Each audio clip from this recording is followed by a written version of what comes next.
Assalamualaikum warahmatullahi wabarakatuh. Hamdan wa syukran lillah.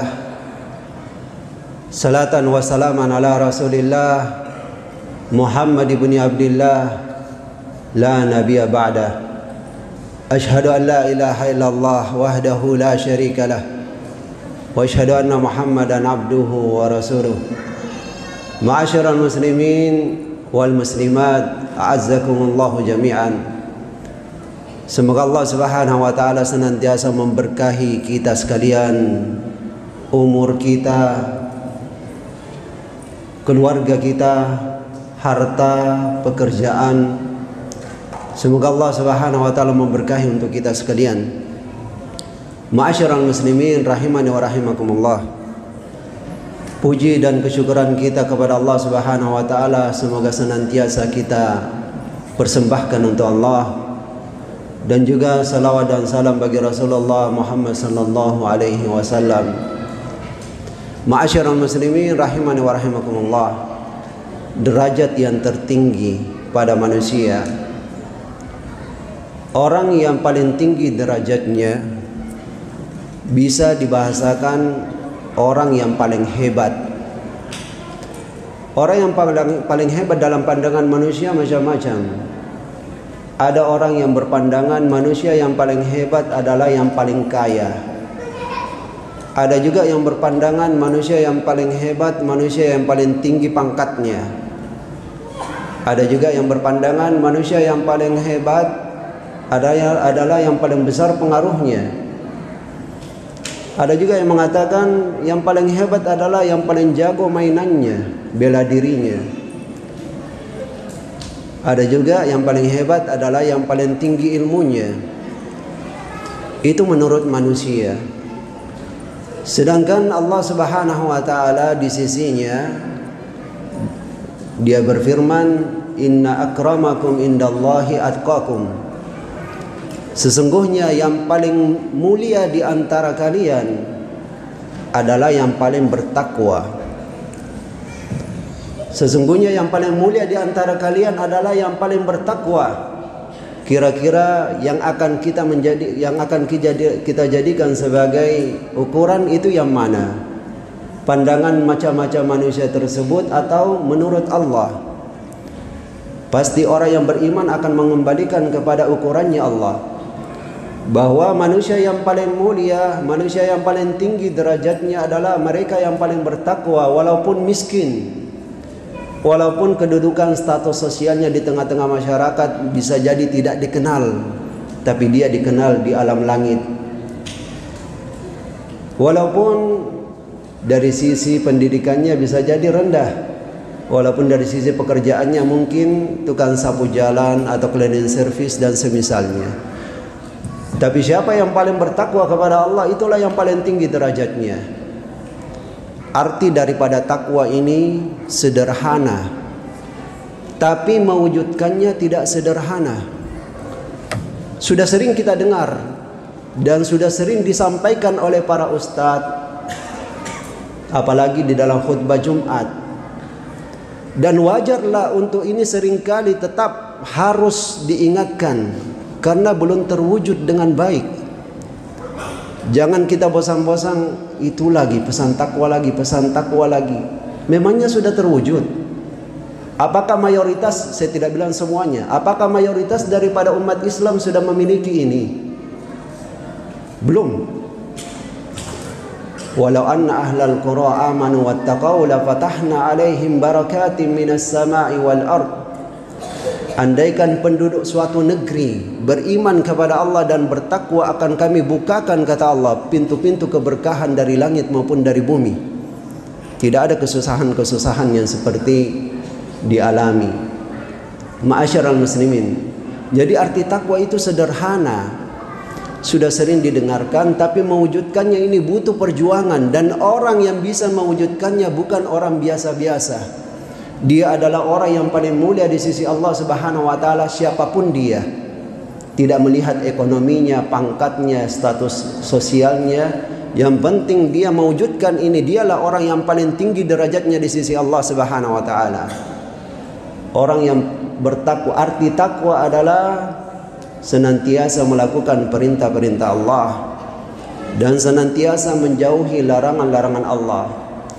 Atau lebih singkatnya, takwa adalah istiqomah dalam amal soleh. Orang yang bertakwa adalah orang yang istiqomah dalam amal soleh. Sehingga orang yang paling hebat dan orang yang paling tinggi derajatnya adalah orang yang paling bertakwa dan orang yang paling kuat imannya. Orang yang paling tinggi derajatnya, orang yang paling hebat adalah orang yang paling bertakwa dan orang yang paling kuat imannya dan orang yang paling bersih dari dosa-dosa. Itu orang yang paling tinggi derajatnya. Ini semua berhubungan antara ketakwaan dengan kekuatan iman, dengan kebersihan kalbu. Ini semua berkaitan erat. Makanya pada suatu saat sepupu Rasulullah sekaligus sahabat beliau dan sekaligus termasuk dari al-asyara al-mubasysyaruna bil jannah, 10 sahabat yang dalam keadaan masih hidup sudah dijamin masuk surga. Beliau adalah Sa'ad bin Abi Waqqas. Beliau pernah bertanya kepada Rasulullah sallallahu alaihi wasallam. Jadi beliau ini sepupunya Rasulullah. Ya Rasulullah, ayyun nasi asyaddu bala'an? Wahai Rasulullah, siapakah manusia yang paling berat cobaannya? Maka Rasulullah sallallahu alaihi wasallam menjawab, al-anbiya, para nabi, summal amsalu fal amsalu, lalu yang paling mendekati mereka, lalu yang di bawahnya, lalu yang di bawahnya. Lalu Nabi sallallahu alaihi wasallam melanjutkan sabdanya, yubtala ar-rajulu ala hasbi dinihi. Setiap orang akan Allah Subhanahu wa taala uji sesuai dengan semangat keimanannya, kekuatan imannya. In kana fi dinihi sulba, kalau kekuatan imannya itu mantap, maka asyadda bala'uhu, maka akan lebih berat ujiannya. Wa in kana fi dinihi riqqa, sedangkan orang yang kekuatan imannya lemah atau semangat keimanannya lemah, fa yubtala ala hasbi dinihi, akan diuji sesuai dengan kekuatan imannya itu, kelemahan imannya. Tidak akan diberikan yang tingkatan SMP ujian SMA. Tidak. Masing-masing orang dengan sifatnya Allah yang hikmah, dengan namanya Al-Hakim, Allah tidak akan menguji seseorang di atas kemampuannya. La yukallifullahu nafsan illa wus'aha. Allah itu maha pintar, Allah maha bijaksana. Jangan seseorang mengatakan, kenapa saya diuji dengan sesuatu yang berat sekali di luar kemampuan saya. Itu salah. Bukankah kita tidak pernah mau dikatakan salah di dalam mendidik anak, gampang tersinggung dalam hal seperti itu? Apakah Allah Subhanahu wa taala Rabbul Alamin, Tuhan semesta alam, akan kita tuduh tidak bijak di dalam memberikan ujian? Allah Subhanahu wa taala selalu menguji hambanya sesuai dengan kemampuannya. Sampai di ujung hadis itu Rasulullah sallallahu alaihi wasallam mengatakan, "Fama yabrahul bala'u bil 'abdi hatta yamshiya 'alal ardi wa laysa 'alaihi khati'ah." Senantiasa seorang hamba Allah Subhanahu wa taala timpakan ujian sampai ia berjalan di muka bumi tanpa membawa dosa lagi. Coba kita hubungkan kalimat-kalimat yang saya sebutkan tadi, bahwa orang yang paling hebat, orang yang paling tinggi derajatnya adalah manusia yang paling bertakwa, manusia yang paling kuat imannya, manusia yang paling bersih dari dosa-dosa, manusia yang paling berat ujiannya. Ma'asyiral muslimin, Allah Subhanahu wa taala berfirman, ahasiban nasu ayyutraku ayyakulu amanna wa hum la yuftanun. Kita tahu bahwa ketakwaan ini derajat yang tinggi setelah keimanan. Setelah kita beriman, maka derajat yang kita kejar, dan itulah derajat yang tertinggi adalah derajat ketakwaan.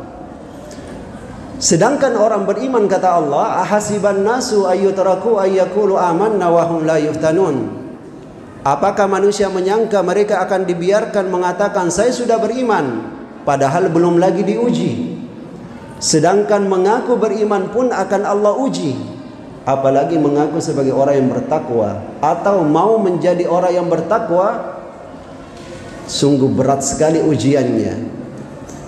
Dan itulah yang tepat, yang mana ketika seseorang ingin mencapai tingkatan yang tinggi, semakin tinggi tingkatan yang dia kejar, semakin tinggi derajat yang dia kejar, patutlah bagi dia untuk diuji dengan ujian-ujian yang lebih berat lagi. Ma'asyiral muslimin rahimani wa rahimakumullah. Jadi sudah jelas manusia yang paling tinggi derajatnya, dan insya Allah kita semua mau, ya. Kita semua mau memiliki derajat yang tinggi di sisi Allah Subhanahu wa taala. Orang yang hebat di sisi Allah, orang yang istimewa di sisi Allah, maka siap-siaplah memiliki ini semua. Pertama, bertakwa kepada Allah, yaitu istiqomah dalam amal soleh. Lakukan perintah-perintah Allah, jauhi larangan-larangan Allah. Yang kedua, miliki iman yang paling kuat, yaitu siap dengan segala ujian Allah Subhanahu wa taala. Pada intinya ujiannya Allah cuma dua macam. Kenikmatan yang harus disyukuri atau musibah yang harus disabari. Itu saja dua macam. Artinya siapkanlah pada diri kita kesyukuran dan kesabaran. Ketika mendapatkan nikmat, syukuri. Selain dengan mengucapkan alhamdulillah, manfaatkan nikmatnya Allah Subhanahu wa taala tersebut di jalan yang Allah redhoi. Jadikan nikmat-nikmat Allah itu sebagai sarana untuk lebih dekat lagi kepada Allah. Ketika mendapatkan apa yang kita tidak sukai, musibah-musibah, ujian-ujian yang pahit, maka hadapi dengan kesabaran. Dengan demikian layaklah untuk naik lagi tingkatannya, menguat imannya. Dan dengan itu juga akan Allah Subhanahu wa taala melalui ujian-ujian itu Allah bersihkan kita dari dosa-dosa sehingga berkilau kalbunya. Ma'asyiral muslimin rahimani wa rahimakumullah. Ketakwaan itu mempunyai banyak sekali keutamaan, banyak sekali. Di waktu yang singkat ini saya sebutkan beberapa saja. Bahwa dialah wasiatnya Allah Subhanahu wa taala. Ya ayyuhalladzina amanu taqullaha haqqa tuqatih. Selalu kita dengarkan pesan para khatib. Dan ini jugalah yang menjadi pesan Rasulullah sallallahu alaihi wasallam. Ketika sahabat bercerita, wa azana Rasulullah sallallahu alaihi wasallam mau'izatan wajilat minhal qulub wa zarifat minhal uyun. Pernah suatu saat Rasulullah sallallahu alaihi wasallam melontarkan kepada kami nasihat-nasihat yang membuat bergetar hati kami dan berlinang air mata kami. Lantas kami mengatakan, ya Rasulullah, ka'annaha mau'izatu muwaddi'in fa'ausina. Ya Rasulullah, nampaknya ini adalah nasihat orang yang akan meninggalkan kami, maka berikanlah kami wasiat. Ternyata apa wasiat Rasulullah? Usikum bitaqwallah. Aku wasiatkan kalian untuk bertakwa kepada Allah. Ma'asyiral muslimin rahimani wa rahimakumullah. Sebagaimana semua kekasih-kekasih Allah, wali-wali Allah, orang-orang saleh, pesan mereka yang paling penting adalah bertakwa kepada Allah. Dan juga di antara keutamaan takwa, Allah berfirman, innallaha yuhibbul muttaqin.